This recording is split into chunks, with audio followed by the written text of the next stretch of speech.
अर्थ आई company. चीन के साथ हुई इस डील में ईरान को जासूसी सैटेलाइट का कंट्रोल रूम भी उसके साथ ही मिला और इस कंट्रोल रूम की मदद से ही ईरान को इस सैटेलाइट से लाइव डेटा लगातार मिल रहा था और इस सैटेलाइट का पूरा कंट्रोल ईरान के ही पास है।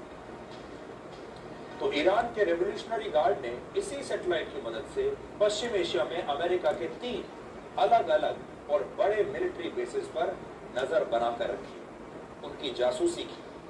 पहला, सऊदी अरब का प्रिंस सुल्तान एयरबेस और यहाँ पर अमेरिका का एक एवॉक्स विमान ईरान के हमले में पूरी तरह से नष्ट हो गया था। ये तस्वीरें आपको याद होंगी। इसके अलावा अमेरिका के हवा में ईंधन भरने वाले 5 KC-135 एयरक्राफ्ट को भी इसी एयरबेस पर ईरान ने हमला करके नुकसान पहुंचाया था।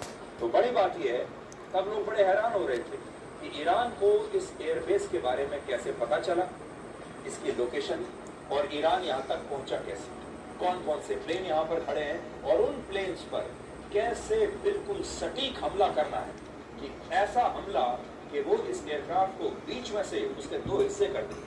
तो आप सोचिए, 2 हिस्से इस एयरक्राफ्ट के कर दिए। इसका मतलब यह है कि ईरान की सेना के पास इन एयरक्राफ्ट की बिल्कुल सटीक जानकारी थी कि ये इस समय कहां पर पार्क है। और ये जानकारी कैसे मिली? ये जानकारी मिली होगी उसी जासूसी सैटेलाइट से। दूसरा, जॉर्डन का एक और एयरबेस, इस पर भी हमला करके अमेरिका में बने बहुत महंगे थर्ड एयर डिफेंस सिस्टम का रेडार ईरान ने नष्ट कर दिया था।